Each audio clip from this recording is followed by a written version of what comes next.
Assalamualaikum warahmatullahi wabarakatuh. Jumpa lagi dalam kuliah online untuk mata kuliah matematika ekonomi bagi program studi akuntansi SDIE, studi ekonomi modern STEKOM ya. Pada hari ini kita akan melanjutkan perkuliahan pada pertemuan yang ke-14 ya. Pada pertemuan ke-14 ini kita akan membahas tentang fungsi non-linear ya.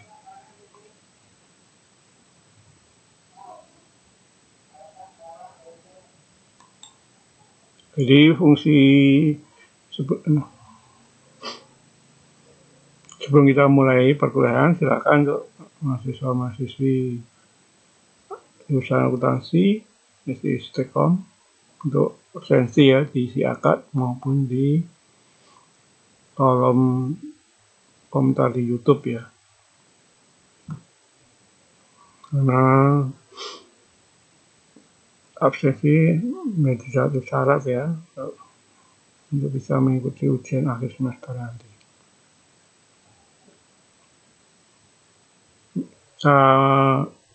Langsung aja membahas materinya ya. Tentang fungsi non-linear itu adalah sebenarnya pemahaman kita ya, tentang fungsi itu sebenarnya untuk fungsi linear itu juga dan non-linear itu sebenarnya hampir sama ya cara pengerjaannya ya, juga cara penerapannya nanti di bisnis dan ekonomi. Sebenarnya dalam bisnis ekonomi itu sebenarnya kita memakai fungsi linear itu sudah bisa ya. Tapi untuk yang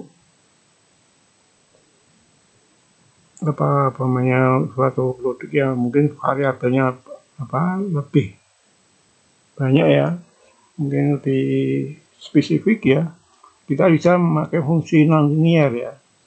Karena mungkin fungsi linear itu biasanya banyak ya, mungkin 1-2 produknya ya. Tapi kalau fungsi non-linear itu nanti bisa bahan satu, tapi nanti produknya bisa lain-lain ya, maksudnya bisa dua produk, satu bahan itu bisa satu. Kalau linear itu satu bahan berarti jadi satu produk ya.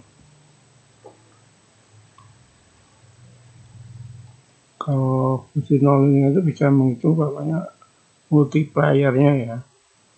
Biasanya dalam satu produk itu menghasilkan beberapa produk ya. Kalau kita menghitung nanti pakai fungsi linear mungkin kurang akurat ya.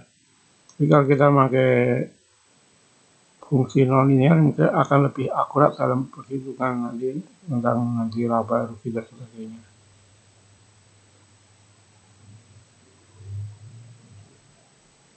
Jadi secara umum ya sebenarnya kita memakai fungsi linear itu bisa ya, kebanyakan ya, karena mungkin untuk produk-produk yang tidak terlalu banyak ya, nggak produk satu menghasilkan produk dua dan sebagainya. Jadi fungsi non-linear itu khusus untuk yang mungkin produk yang multi ya, produk yang banyak ya, banyak jenisnya dalam satu bahan menghasilkan beberapa jenis barang. Jadi untuk ya, fungsi adalah itu adalah hubungan dengan matematis antara satu definisinya ya. Di fungsi non-linear adalah hubungan matematis antara satu variabel dengan variabel lainnya yang membentuk garis lengkung ya. Jadi kalau fungsi non-linear itu garisnya bukan garis lurus ya, nanti bentuknya adalah garis lengkung ya. Sehingga fungsi non-linear itu nanti pangkat dari variabel itu lebih dari satu ya. Jadi kalau Fungsi nonlinear itu yaitu fungsi yang mempunyai pangkat variabelnya lebih dari satu. Jadi dua, tiga, dan seterusnya. Itu syarat utama ya nonlinear. Dan nanti hasilnya itu bisa berbentuk garis lengkung atau lingkar dan sebagainya.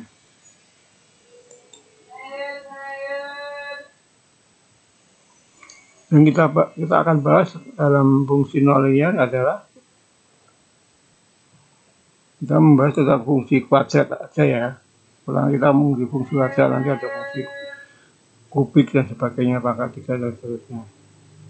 Dalam fungsi kuadrat kita akan membahas tentang identifikasi persamaan kuadrat, lingkaran, elips, hiperbola, dan parabola. Ada 5 bahasan yang nanti kita bahas. Dan langsung aja ke identifikasi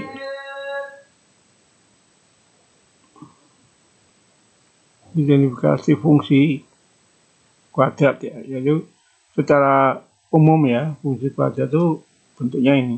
Bentuk secara umum itu Y atau fungsi X sama dengan AX kuadrat plus BX plus C, dimana A itu koefisien ya, A dan B itu koefisien ya. Jadi yang menjadi syarat ya, yang penting ada variabel yang pangkat lebih dari 1. Jadi AX 2. Kalau umpamanya BX nggak ada, nggak masalah. Yang penting ada variabel yang pangkatnya 2 atau lebih ya. Jadi nanti sebagai syarat fungsi ya, fungsi nonlinear ya. Kalau fungsi kuadrat ya harus pangkatnya 2. Kalau fungsi kubik ya nanti pangkatnya 3. Untuk yang di bawahnya tuh bisa ada, bisa enggak masalah. Jadi secara umumnya ya, fungsi kuadrat itu adalah AX kuadrat plus BX plus C, dimana C konstanta. Dan cara utamanya ya, A itu tidak boleh sama dengan 0. Jadi AX kuadrat itu tidak boleh sama dengan 0. Kalau B 0 nggak apa-apa, bisa. Tapi kalau yang pangkat 2 nggak boleh sama dengan 0.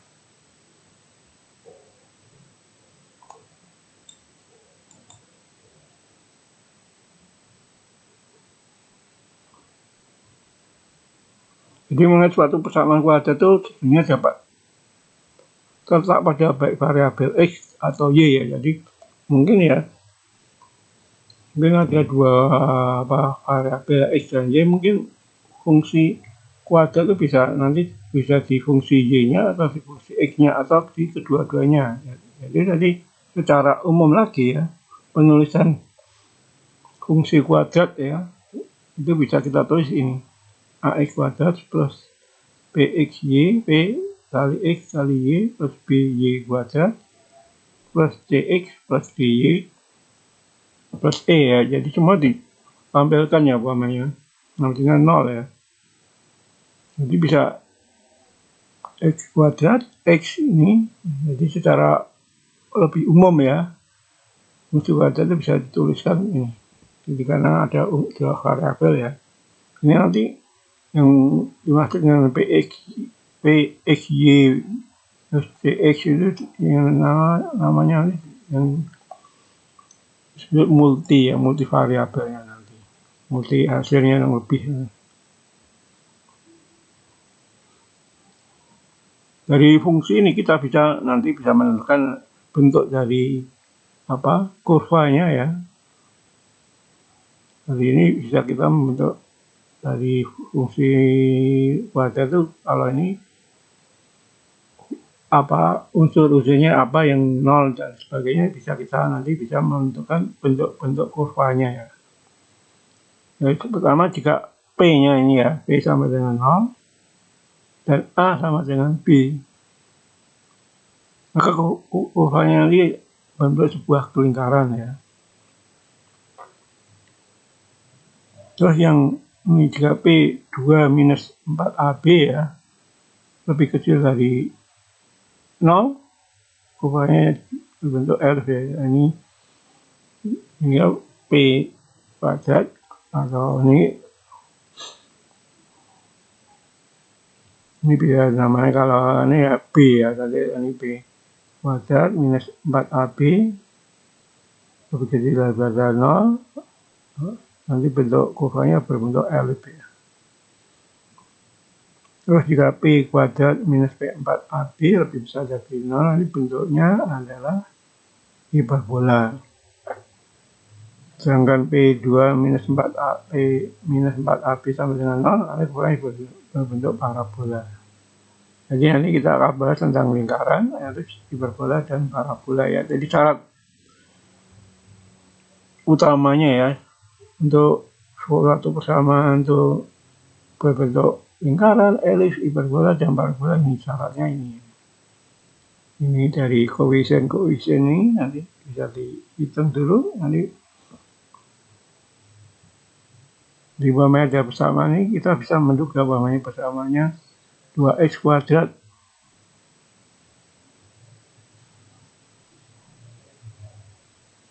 terus ini x-nya 0, terus A-nya sama dengan B ya, 2x kuadrat plus 2y kuadrat, ini x-nya nggak ada, dan kotak berapa, jadi nanti bentuknya lingkaran dan seterusnya.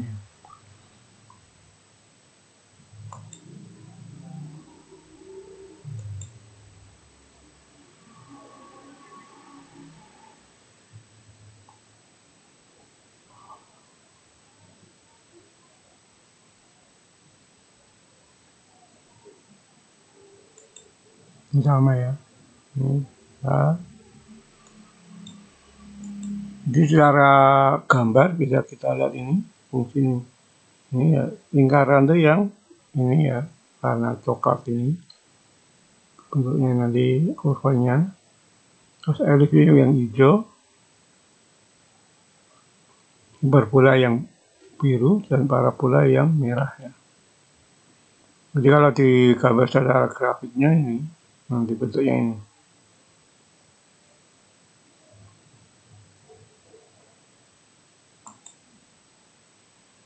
Sekarang kita membahas tentang lingkaran ya.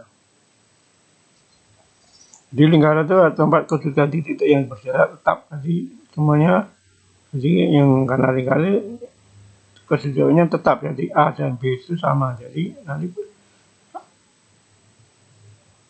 nanti bisa disebut dengan jari-jari lingkaran ya. Jadi A dan B itu sama ya, jarak titik tersebut disebut terhadap pusat ya. Ini ada lingkaran itu ada pusatnya, terus jarak antar titik-titik itu sama semuanya ya. Dimana jarak antara pusat dengan titik-titik itu dinamakan dengan jari-jari lingkaran. Jadi bentuk umumnya ya secara umum ya, bentuk umum dari persamaan lingkaran itu ini AX kuadrat plus Y kuadrat plus DX plus EY plus F ya, dimana A sama dengan C, jadi nilai A itu sama dengan C, dan B sama dengan 0, jadi di XY-nya nggak ada ya ini ya. Terus ini bisa ada, bisa enggak apa-apa, nggak masalah ini ya. Di EF itu bisa ada, bisa tidak, nggak masalah.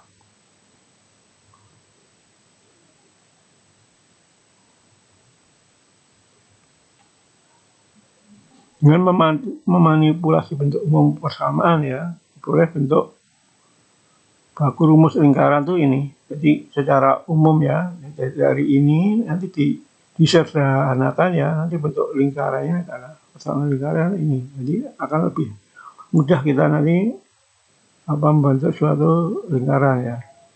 Mana X minus H pangkat 2 tambah dalam kurung Y minus K dalam kurung N pangkat 2 sama dengan R, itu jari-jari ya, X kuadrat ya. Dimana H dan K itu titik pusat lingkarannya. Jadi nanti kalau di grafik ada titik pusatnya ini di koordinat berapa, ini sebagai H dan K.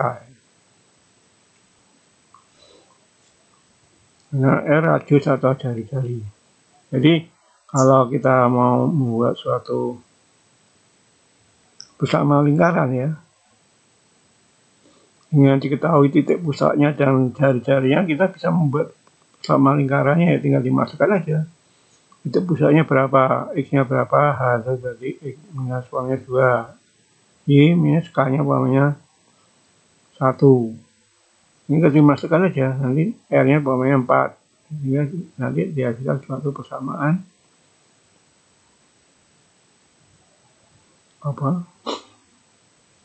persamaan lingkaran ya.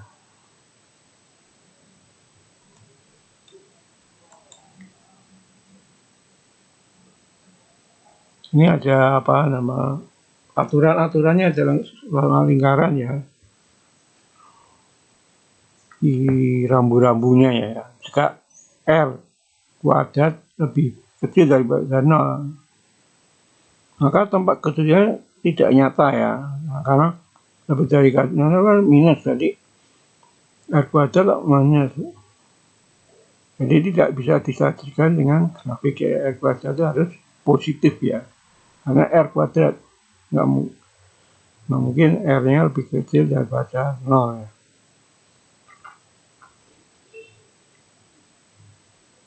Jika R kuadrat sama dengan 0, maka nanti bukan bentuk lingkaran, ini cuma berbentuk titik ya, karena di pusatnya. Jadi nggak ada jari-jarinya, ya udah itu R sama dengan 0 berarti jika titik berbentuk sebuah titik ya.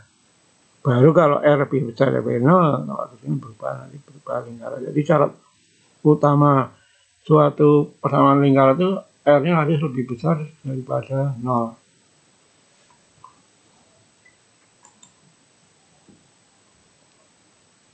Sekarang kedua tentang elips ya. Elips itu tempat kedua titik-titik yang jumlah jaraknya terhadap dua fokus selalu konstan ya.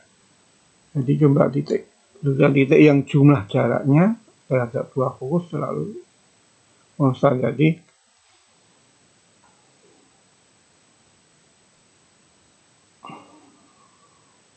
tiap titik itu jumlah jaraknya antara dua fokus itu konstan. Jadi beda dengan lingkaran ya. Kalau lingkaran satu titik, kalau untuk elips itu ada dua titik ya, ada dua fokus ya. Jadi ada dua titik yang sebagai penghubung. Jadi antara ini yang penting sama ya titiknya. Di elips itu mempunyai dua sumbu simetri yang saling tegak lurus ya. Jadi yang banyak disebut mayor dan yang pendek disebut minor ya. Jadi titik di mana kedua sumbu bertolak disebut pusat elips. Di bentuk umum persamaan ya, bentuk umum persamaan untuk elips itu ini AX kuadrat dx dimana px itu 0 ya, p-nya 0 ya. Dimana A standar tapi tidak sama besar. Jadi kalau elips itu A dan J itu tidak sama ya. Jadi kalau sama berbentuk lingkaran ya. Jadi syarat utama elips itu hampir sama seperti sama lingkaran, tetapi bedanya ada di nilai dari A atau koefisien A dan koefisien C itu tidak sama.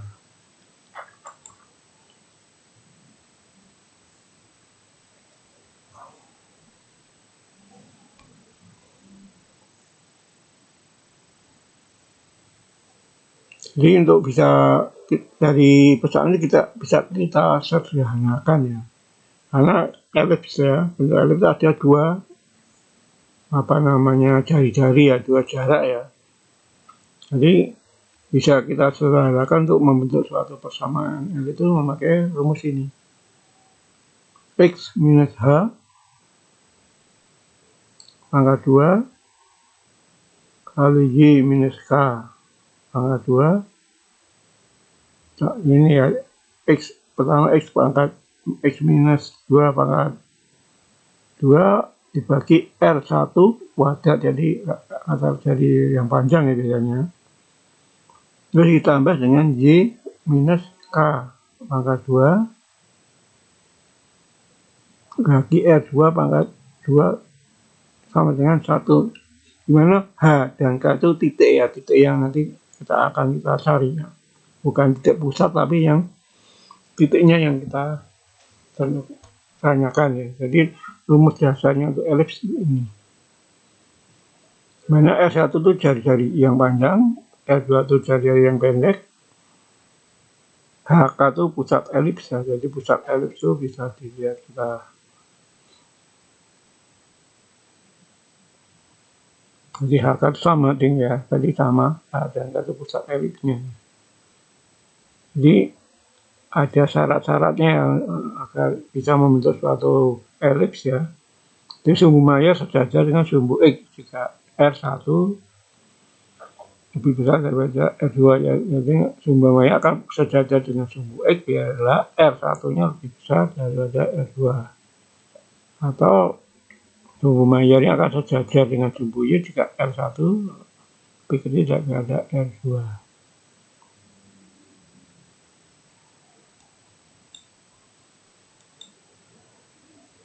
Jadi ini gambarnya secara jadi bentuknya kalau ini R1-nya lebih besar daripada R2, nanti bentuknya ini. Ini ya. Tapi kalau R1 lebih kecil dari R2, bentuknya nanti seperti ini.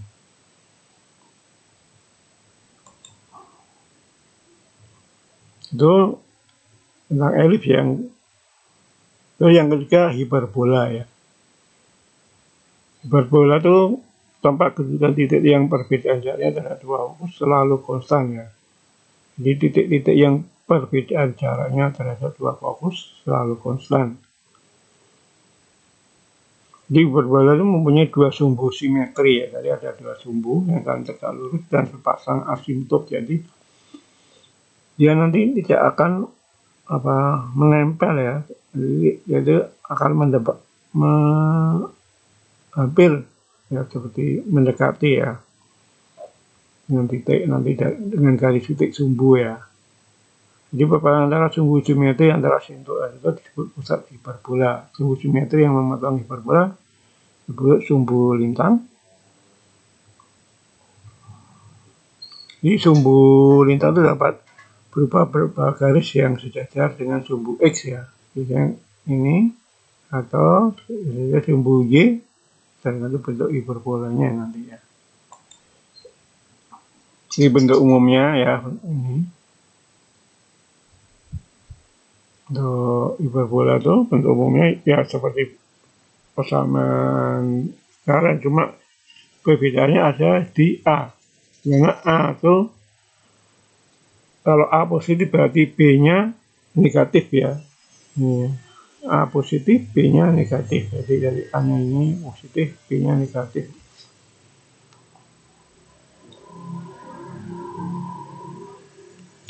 Dengan kita menyederhanakan suatu persamaan agar kita bisa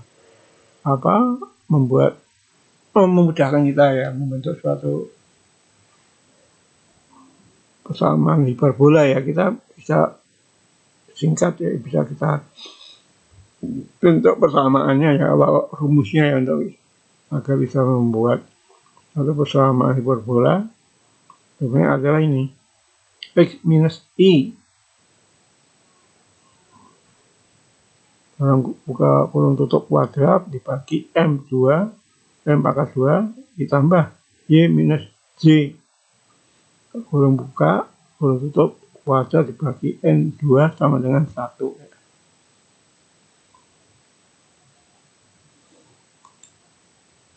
Dimana IJ adalah koordinat titik pusat hiperbola ya. Jadi titik pusat hiperbola itu I dan J ya. Terus sumbu lintang sejajar sumbu Y tidak dengan B ya. Ini bisa kita lihat di sini. Jadi ini IJ ya, ini garis lintangnya.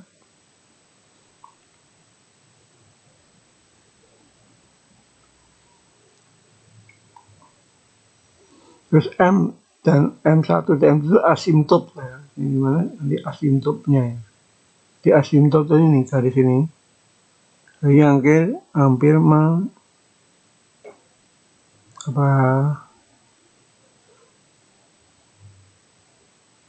menempel di garis lengkungnya di ini.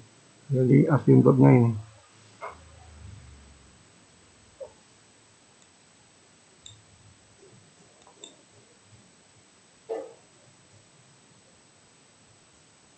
Jadi nanti kalau mencari asintopnya biasanya kalau itu sudah disebutkan asintopnya berapa. Tapi kalau kita mencari asinto nanti bisa memakai rumus itu, X1 minus X2 dibagi Y2 minus Y1 itu ya, itu asintop, jalan asintop. Jadi ini gambar secara umumnya ya untuk hiperbola.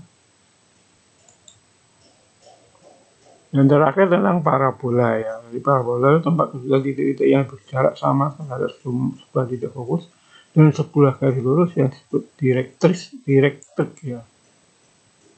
Di setiap parabola mempunyai sebuah sumbu simetris dan sebuah titik ekstrim ya. Di sumbu simetris parabola dapat garis yang sejajar sumbu vertikal Y atau berupa garis yang sejajar dengan sumbu horizontal X ya. Jadi titik ekstrim parabola adalah titik potong antara sumbu simetris dan parabola itu sendiri. Ini bisa kita lihat ini gambarnya ya. Ini namanya direktris ya, direktrik ya. Ini yang sejajar dengan bentuk ini lingkarannya, ini ada ditarik garis. Ini titik ekstrim, di mana ini direktriknya nanti bisa dilihat dari ini ya, di sini sumbu simetrinya. Jadi secara umumnya ya bentuk umumnya sama. Tapi ya, dimana kalau hiperbola parabola A atau B-nya yang 0, salah satunya harus sama 0 ya. Ini bisa tergantung ya, nanti kalau sumbu simetri sejajar dengan sumbu vertikal, maka A-nya yang 0 ya. A yang B-nya yang 0 ya, B-nya ini. Keliru ini harusnya CX.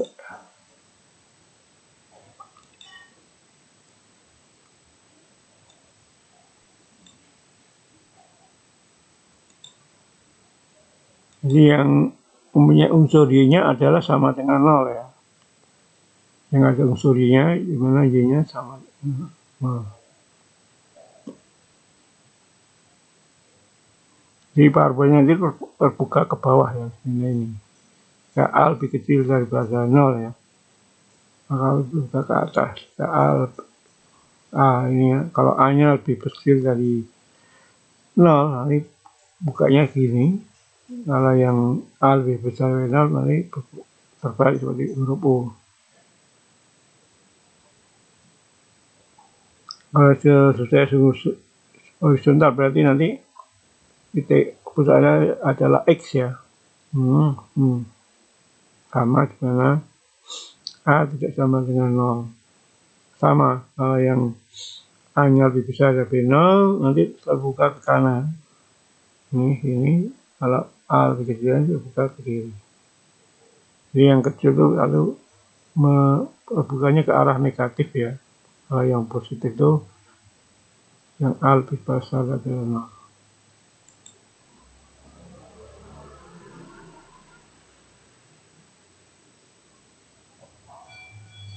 Jadi dalam parabola ada yang dinamakan titik ekstrim ya. Jadi untuk mencari titik ekstrim parabola kita bisa memakai rumus ini. Itu minus B untuk X-nya ya, minus B bagi 2A, dan untuk Y-nya B kuadrat minus 4AC bagi minus 4A. Jadi ini rumus itu ya, mencari koefisien yang itu.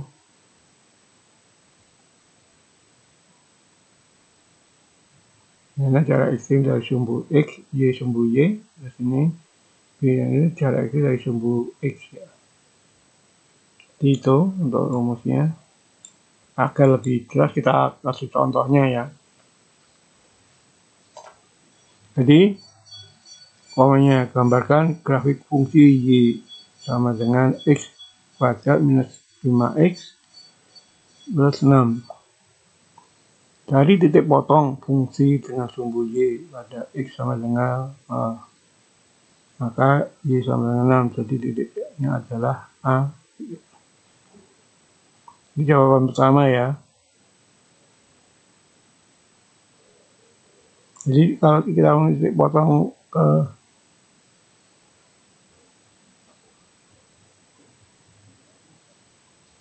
Y, jadi pada X-nya kan 0, jadi Y sama dengan 0.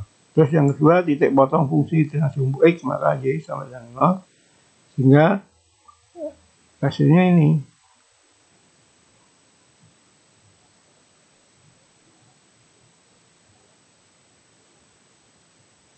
Jadi kalau masih ada unsur X-nya, kita memakai rumus yang tadi, titik ekstrim tadi ya.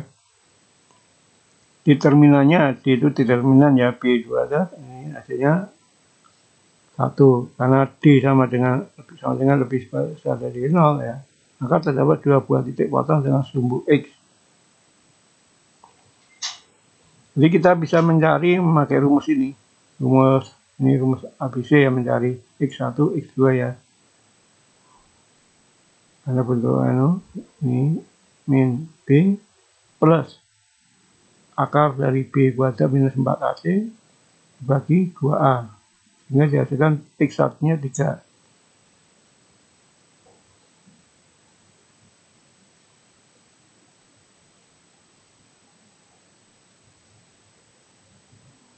Karena ini memotong sumbu di B1 ya, titik B1-nya ada di 3, 0. Terus X2-nya tinggal dimasukkan sama aja, X2-nya minus B, ini kan tadi plus ya, tadi ini minus ya. Jadi juga, jadi titik-nya juga 2, 0 ya.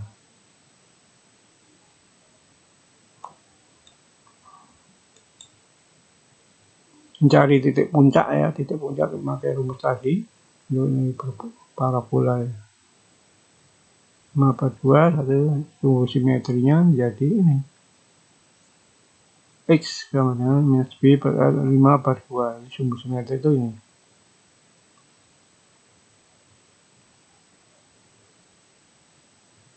Ini ya untuk materi fungsi nonlinier ya. Jadi secara umumnya kita tinggal memasukkan ke itu aja, rumus-rumusnya aja ya. Jadi secara globalnya itu, jadi untuk membentuk suatu persamaan nonlinier ya, khususnya untuk fungsi kuadrat di lingkaran, hiperbola, parabola, kita bisa melihat dari rumus-rumus itu. Tinggal kita masukkan data-data yang sudah diketahui, masukkan ke rumus-rumus yang tadi, sehingga bisa dibentuk suatu persamaan nonlinier untuk fungsi kuadrat. Ini ada soal ya, silakan nanti dicoba ya, dikerjakan di rumah sebagai latihan, dan nanti soal-soal ini juga akan keluar dalam ujian akhir semester ya. Coba cari titik puncaknya, terus titik potong sumbu X dan Y-nya. Seperti tadi, caranya seperti yang di atas tadi ya caranya. Untuk minggu depan kita akan membahas tentang penerapan fungsi nonlinier ya dalam ekonomi dan bisnis, serta nanti juga ada kisi-kisi untuk ujian akhir semester. Nanti ada beberapa soal-soal yang akan diujikan ya, nanti silakan dibaca ya, dipelajari ya. Nanti soal-soal untuk ujian akhir semester nanti diambil dari kisi-kisi tersebut. Demikian untuk kuliah hari ini. Untuk materi fungsi nonlinier kurang lebih ya mohon maaf. Bila ada yang ditanyakan silahkan nanti bisa WA saya. Dan jangan lupa untuk subscribe ya untuk YouTube-nya ya, agar bisa nambah nilai-nilai ya. Bila ada nanti kekurangan, umpamanya ada mungkin ya absensinya kurang dan sebagainya, tidak memperbaiki nilai. Demikian, kurang lebihnya maaf. Wassalamualaikum warahmatullahi wabarakatuh.